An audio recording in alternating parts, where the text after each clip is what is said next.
Maka timbullah kelaparan di negeri itu. Ini bukan kelaparan yang pertama yang telah terjadi dalam zaman Abraham. Sebab itu Ishak pergi ke Gerar kepada Abimelek, raja orang Filistin. Lalu Tuhan menampakkan diri kepadanya serta berfirman, "Janganlah pergi ke Mesir, diamlah di negeri yang akan kukatakan kepadamu. Tinggallah di negeri ini sebagai orang asing, maka aku akan menyertai engkau dan memberkati engkau. Sebab kepadamulah dan kepada keturunanmu akan kuberikan seluruh negeri ini, dan aku akan menepati sumpah yang telah kuikrarkan kepada Abraham, ayahmu. Aku akan membuat banyak keturunanmu seperti bintang di langit.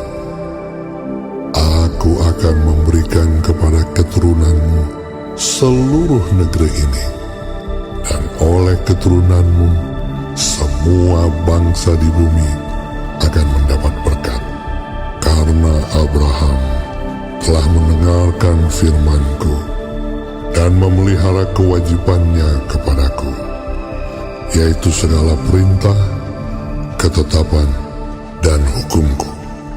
Jadi tinggallah Ishak di Gerar. Ketika orang-orang di tempat itu bertanya tentang istrinya, berkatalah ia, "Dia saudaraku." Sebab ia takut mengatakan, "Iya, istriku."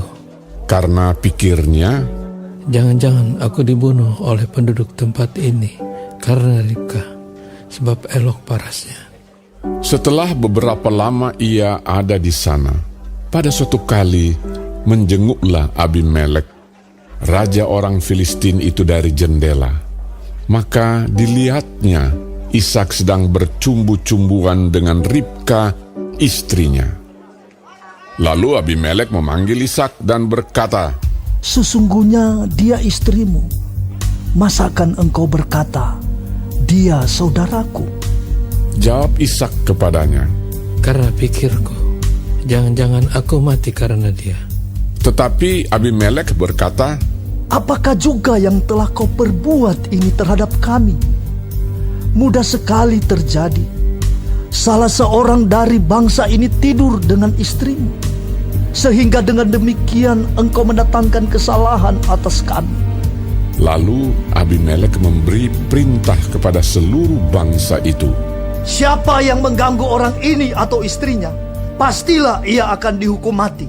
Maka menaburlah Ishak di tanah itu, dan dalam tahun itu juga ia mendapat hasil 100 kali lipat, sebab ia diberkati Tuhan. Dan orang itu menjadi kaya, bahkan kian lama kian kaya, sehingga ia menjadi sangat kaya. Ia mempunyai kumpulan kambing, domba, dan lembu sapi, serta banyak anak buah, sehingga orang Filistin itu cemburu kepadanya. Segala sumur yang digali dalam zaman Abraham, ayahnya, oleh hamba-hamba ayahnya itu, telah ditutup oleh orang Filistin dan ditimbun dengan tanah. Lalu kata Abimelek kepada Ishak, "Pergilah dari tengah-tengah kami, sebab engkau telah menjadi jauh lebih berkuasa daripada kami." Jadi pergilah Ishak dari situ, dan berkemahlah ia di lembah Gerar, dan ia menetap di situ. Kemudian Ishak menggali kembali sumur-sumur yang digali dalam zaman Abraham, ayahnya, dan yang telah ditutup oleh orang Filistin sesudah Abraham mati. Disebutkannya nama sumur-sumur itu menurut nama-nama yang telah diberikan oleh ayahnya. Ketika hamba-hamba Ishak menggali di lembah itu, mereka mendapati di situ mata air yang berbual-bual airnya. Lalu bertengkarlah para gembala Gerar dengan para gembala Ishak. Kata mereka, "Air ini kepunyaan kami. Dan Ishak menamai sumur itu Esek, karena mereka bertengkar dengan dia di sana. Kemudian mereka menggali sumur lain, dan mereka bertengkar juga tentang itu. Maka Ishak menamai sumur itu Sitna. Ia pindah dari situ dan menggali sumur yang lain lagi.